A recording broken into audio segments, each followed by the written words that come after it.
لبيك اللهم لبيك لبيك لا شريك. السلام علیکم ورحمۃ اللہ وبرکاتہ. ناظرین، آپ دیکھ رہے ہیں قائد کا پاکستان. میں ہوں آپ کا ہوسٹ اطہر علی انصاری. میں اس وقت موجود ہوں کراچی کے بہت ہی مشہور و معروف شخصیت، ایجوکیشن کی فیلڈ میں ایک بہت ہی ممتاز مقام جن کو حاصل ہے، حافظ محمد ارشد رفیق صاحب، CEO Iqra real Islamic school, founder chairman Muhibban Karachi social organization. Sir, سب سے پہلے تو آپ کو مبارک ہو. اللہ تعالیٰ نے آپ کو حج کی باسعادت شرف حاصل کیا آپ نے، تو اس کے حوالے سے آپ سفر حج پر اپنے کوئی پیغامات وغیرہ بتائیں اپنے چاہنے والوں کو، اپنے دوستوں اقارب کو، اور جو آپ کو دیکھ رہے ہیں. السلام علیکم. وعلیکم السلام ورحمۃ اللہ وبرکاتہ. سفر حج کے حوالے سے آپ نے ماشاءاللہ ایک تو قائد کا پیغام آپ نے ماشاءاللہ اپنے چینل کا نام رکھا ہے، اور قائد تو بے شک کہ آپ کی مراد قائد اعظم ہے، اور انہوں نے پاکستان کے لیے بڑی قربانیاں دی ہیں.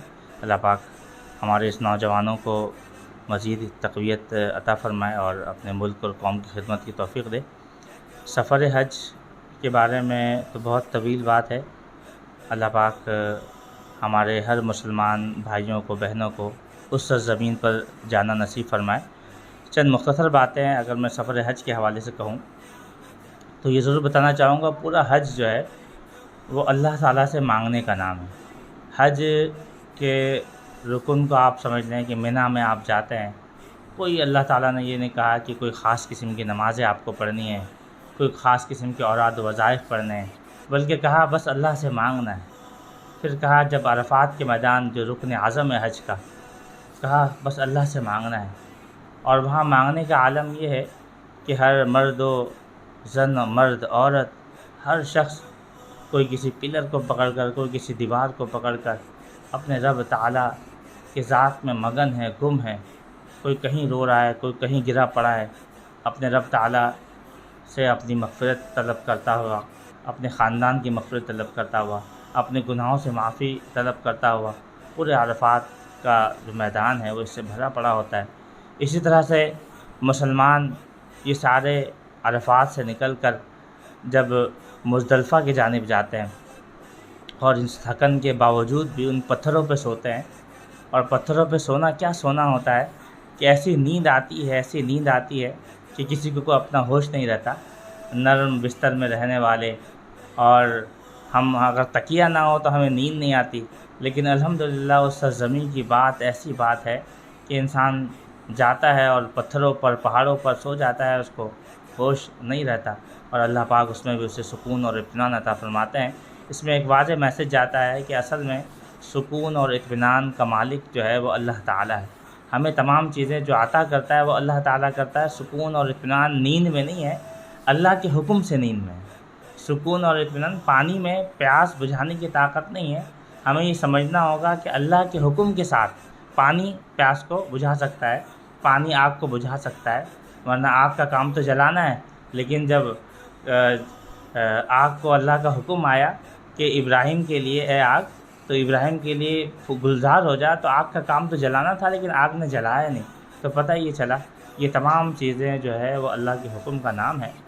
تو حج کے اندر اللہ کے اس حکم کو ادا کرتے ہوئے اور نبی کے اس طریقے کو ادا کرتے ہوئے، اللہ کے نبی نے بارہا صحابہ کو مخاطب کر کے کہا کہ اے میرے صحابی، اب مجھ سے یہ حج کے ارکان سیکھ لو کہ شاید کہ دوبارہ ہمارا اس طرح سے ایک ملاقات نہ ہو.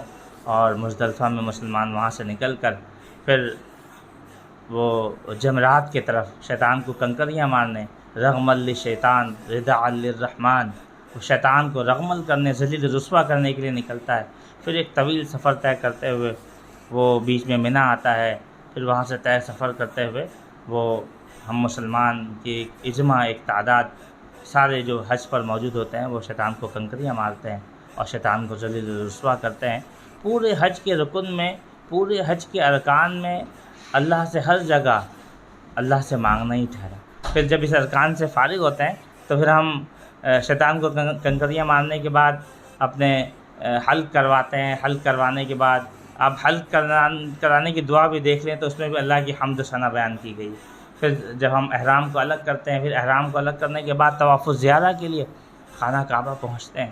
رب تعالیٰ کا کیا وہاں وہاں کیسے تجلیات ہیں لفظوں میں بیان نہیں کیا جا سکتا۔ وہاں پہ جمع ہوتے ہیں اور وہ طواف الزیارہ کرتے ہیں۔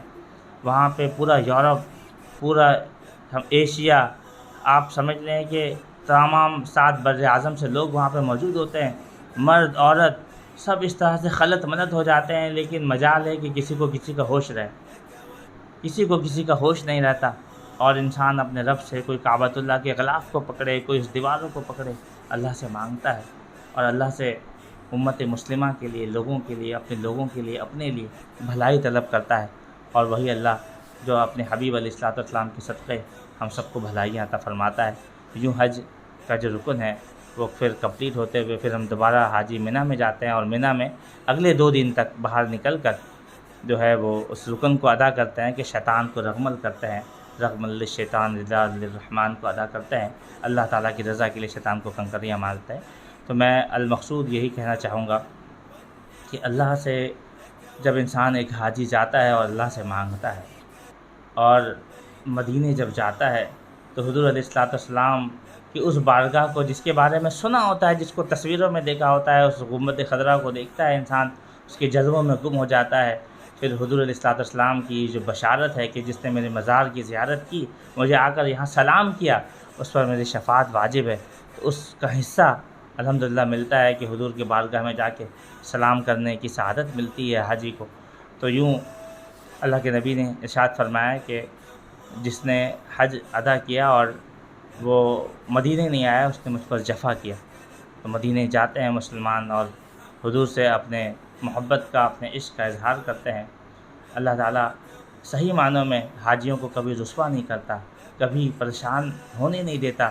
میں نے نہیں دیکھا کہ کوئی حاجی حج کرنے کے بعد آئے اور وہ یہ کہے کہ بھائی اس کی بچی کی شادی کے لیے محتاج ہو۔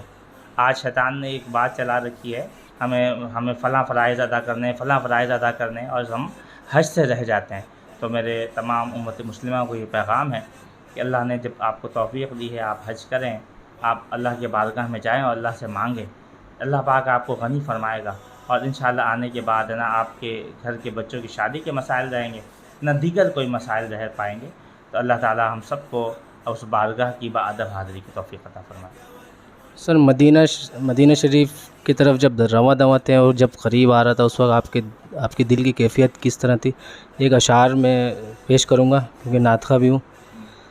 ایک خاص مہک آنے لگی موجے ہوا میں، ایک خاص مہک آنے لگی موجے ہوا میں، آثار بتاتے ہیں مدینہ تو یہی ہے، مدینہ تو یہی ہے۔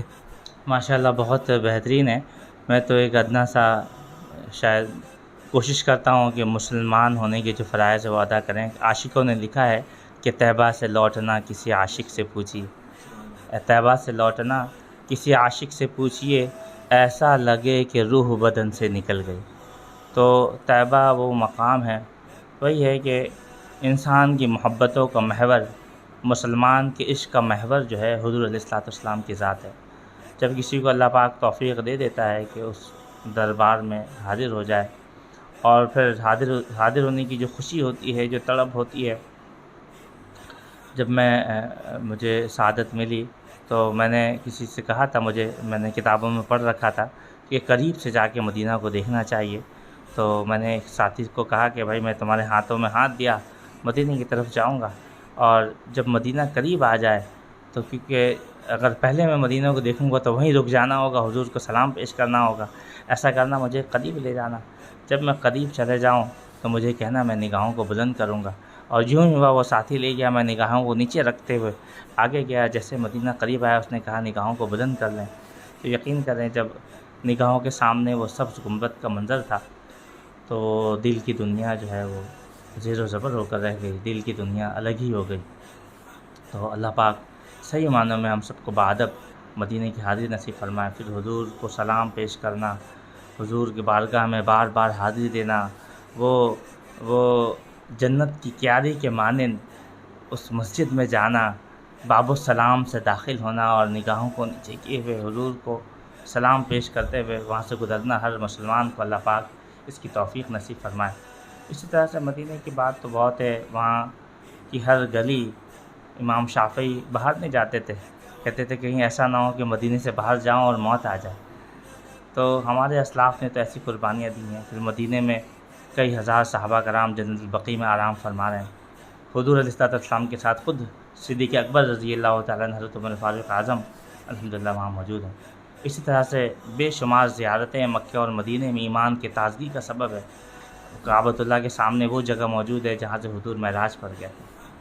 وہ مکہ میں وہ جگہ بھی موجود ہے جہاں حضور علیہ السلام کی پیدائش ہوئی تھی، جہاں اماں خدیجہ الکبریٰ رضی اللہ تعالیٰ عنہ کا گھر تھا، اور عبرت کے لیے ابو جہل کے گھر میں بیت الخلا بنا دیا گیا ہے کہ انسان آج تک وہ جو ہے وہ ذلیل و رسوا، اب مسلمان جب جاتے ہیں تو اس جگہ پہ باتھ روم میں جا کے باتھ روم کو جب استعمال کرتے ہیں تو اس کو اصل میں ابو جہل کے لیے پیغام دیتے ہیں کہ تجھے اللہ نے اس قدر ذلیل و رسوا کیا۔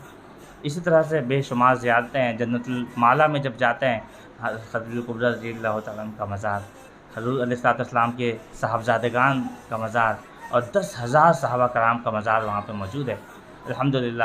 تو صحابہ کرام کی جو برکتیں ہیں وہ برکتیں لوٹتے ہیں، ان فضیلتوں سے فیضیاب ہوتے ہیں، اور بے شک کہ اللہ تعالیٰ تمام ضرورتوں کو پورا کرنے والا ہے۔ پر ان نفوس قدسیہ، وہ مسجد شجرہ وہاں پہ موجود ہے کہ حضور علیہ السلام کو جب اس کافر نے کہا تھا کہ بھائی یہ اگر درخت آپ کے حکم پر آ جائے گا تو میں کلمہ پڑھ لوں گا، وہ درخت کو جب اس کافر نے جا کے کہا تو جو نبی بلاتے ہیں تو درخت چل پڑا، اور وہ آج اس جگہ پہ مسجد شجرہ بنا دیا گیا۔ مسجد جن وہاں پہ موجود ہے جہاں پہ جن کی جماعت نے حضور علیہ السلام کے ہاتھوں پر توبہ کیا تھا اور حضور کو اپنے رودات سنائی تھی۔ اس طرح سے بے شمار مقامات، وہ جگہ موجود ہے مکہ شریف میں جہاں پہ آج ہماری مائیں بہنوں کو سیکولرزم نے یہ سکھا دیا تم اپنی آزادی مانگو۔ ارے میری بہنوں، تمہارے ساتھ تو معاملہ یہ تھا کہ تم پیدا ہوتے ساتھ تمہیں دفن کر دیا جاتا تھا۔ چلے جاؤ جبل عمر پر، جبل عمر کے نیچے وہ جگہ موجود ہے جہاں پہ عورتوں کو زندہ درگور کر دیا جاتا تھا۔ زندہ جب پیدا ہوتی تھی زندہ ان کو زمین پر ڈال دیا جاتا تھا۔ ایک صحابی رسول حضور علیہ السلام کی بارگاہ میں ضمناً عرض کرتا چلوں، صحابی رسول حضور کی بارگاہ میں آیا اور کہا حضور میں اپنے بارے میں کچھ بتانا چاہتا ہوں، مجھ سے غلطی ہو کر میں دل کی تسکین چاہتا ہوں۔ اللہ کے نبی نے اگنور فرمایا۔ بار بار اس صحابی نے کہا یا رسول اللہ میں کچھ کہنا چاہتا ہوں، پھر آپ نے توجہ نہیں دی۔ پھر تیسری دفعہ کہا یا رسول اللہ میں آپ کو بتانا چاہتا ہوں زمانہ جاہلیت میں مجھ سے یہ غلطی ہو گئی، میں اپنا دل ہلکا کرنا چاہتا ہوں۔ حضور نے کہا کیا کہتا ہے؟ اس نے کہا حضور جب میں زمانہ جاہلیت میں تھا تو میری ایک چھوٹی سی بیٹی تھی، میں اسے لے کر گیا، اور جب میں اسے لے کر گیا تو میرے لیے وہ رسوائی کا باعث تھی وہ میری بیٹی، اور میں اسے لے کر گیا اور اس کے ہاتھ کو پکڑا تو اس نے یہ سوچا کہ میں اسے گھمانے لے کے جا رہا ہوں، اور وہ کہتی تھی بابا آپ مجھے کہاں لے کے جا رہے ہیں؟ اس بیٹی کو میں نے ساتھ لیا، اور جب میں اس کو دفنانے کے لیے گڑھا کھود رہا تھا تو میری بیٹی میرے ساتھ بھی گڑھا کھود رہی تھی، اور میری بیٹی اس ننھے ہاتھوں سے گڑھا کھودتے کھودتے جب اس گڑھے میں نے اپنے اس بچی کو اتارا تو یا رسول اللہ معاملہ کچھ یوں تھا کہ جب میں اسے مٹی ڈالنے لگا اس کے اوپر تو وہ بھی اپنے اوپر مٹی ڈالنے لگی۔ وہ یہ سمجھ رہی تھی کہ شاید میرے ساتھ کوئی کھیل ہو رہا ہے، میرے بابا مجھ سے کچھ کھیل رہے ہیں، لیکن جب یا رسول اللہ جب اس کی وہ مٹی اس کے چہرے سے اوپر آنے لگا اور اس نے مجھے آواز دی ہے بابا میں مر جاؤں گی، بابا میری جان نکل جائے گی، تو یا رسول اللہ مجھے اس پر ترس نہ آیا، اور میں زمانے کو دیکھتا رہ گیا کہ زمانے کی رسوائی سے میں بچ جاؤں، کیونکہ بیٹیاں جو ہے رسوائی کا باعث ہے، اور میں نے اسے دفن کر دیا۔ یا رسول اللہ مجھے اپنی بیٹی کی یاد آتی ہے اور میں اپنے اس گناہ کو بھول نہیں پاتا ہوں۔ تو اللہ کے نبی نے بے شک کہ اس عرب کے وہ لوگ جو کہ وہ کہتے ہیں کہیں پانی پینے پلانے کا جھگڑا، کہیں گھوڑا آگے بڑھانے کا جھگڑا، جو عرب کے لوگ اتنے جاہلیت میں اتنے مسائل میں ڈوبے ہوئے تھے، اللہ کے نبی نے ان میں آ کر ان کے اندر ایسی انسانیت پیدا کی کہ آج الحمدللہ وہ جو تقدس قائم کیا گیا، آج الحمدللہ عرب جو ہے وہ بہترین شہر ہے، اور بے شک کہ اللہ کے نبی کے قدم مبارک وہاں پہ پڑے ہیں، اور حضرت ابراہیم علیہ السلام کے اللہ تعالیٰ نے ان سے جو کعبۃ اللہ کی تعمیر فرمائی تو وہ بے شک کہ ہمارے ایمان کی تقویت کا باعث ہے۔ تو اللہ تعالیٰ ہم سب کو اس در پر لے جائے۔ ایمانی واقعات سننا اور ہے، میں تو کوئی مقرر نہیں ہوں، بات یہ ہے کہ دیکھنے کا مزہ ہی کچھ اور ہے۔ کچھ علم الیقین ہوتا ہے، کچھ حق الیقین ہوتا ہے. تو میں یہ کہتا ہوں حق الیقین کے درجے پہ فائز ہو جاؤ. الحمدللہ اب تک مجھ سے ملاقات کے بعد اب تک 18 لوگ ایسے ہیں جنہوں نے کہا میں حج کرنے کی نیت کرتا ہوں. حافظ صاحب میں نے دیکھا ہے، چیزوں کو دیکھا، میں موٹیویٹ ہو گیا اور میں حج کرنے کی نیت کرتا ہوں. میں کہتا ہوں نیت جو کرنا چاہتا ہے اس کے کم سے کم پاسپورٹ بنا ہونا چاہیے کہ میں یا رسول اللہ، یا اللہ میں نے پاسپورٹ بنا لیا ہے، یا اللہ میری حیثیت تھی میں نے 2000 روپے اس پاسپورٹ کے ساتھ رکھ دیا ہے، اس مہینہ مجھ سے یہ بچت ہو سکتی ہے. آپ چاہیں تو اس پہ 0 لگا دیں. وہ 0 لگائیں گے آپ کو اللہ پاک عمرے کی سعادت عطا فرما دیں گے. چونکہ پیسوں سے یہ چیزیں نہیں ہوتی، اللہ تعالیٰ کا خاص حکم، خاص عنایتیں اس میں شامل ہوتی ہے. تو جس کی بھی نیت ہے ان سے میں ضرور مشورہ دوں گا کہ وہ نیت کے ساتھ عملی مظاہرہ پیش کریں، پاسپورٹ بنائیں، اپنی حیثیت سے جو ہو سکتا ہے وہ جمع کریں. انشاءاللہ اللہ پاک غیب سے اسباب بنا دے گا. آپ کا ایک دفعہ پھر میں بےحد ممنون و مشکور ہوں پوری آپ کی ٹیم کا، قائد ٹی وی کا، کہ آپ نے اس حج کے اس خاص لمحات کو اپنے کیمرے میں کیپچر کیا. اللہ پاک آپ کو دونوں جانے کی بھلائی عطا فرمائے. اللہ پاک ہماری پوری امت مسلمہ کو یہ توفیق دے کہ ہم اس بارگاہ میں بادب حاضر نصیب اللہ پاک ہم سب کو فرما دے. السلام علیکم. جی ناظرین، عشق رسول صلی اللہ تعالیٰ علیہ وسلم کی پرکیف کیفیت میں ڈوبی ہوئی گفتگو آپ نے سنی. اللہ تعالیٰ حافظ ارشد رفیق صاحب کے حج کو بھی قبول فرمائے، اور ہم جتنے مسلمان ہیں ہمیں بھی یہ سعادت نصیب فرمائے کہ حج بیت اللہ کی سعادت اور مدینہ منورہ کی حاضری نصیب فرمائے. کیمرہ مین ایان خان کے ساتھ اطہر علی انصاری، قائد کا پاکستان. خدا حافظ. إن الحمد والنعمة لك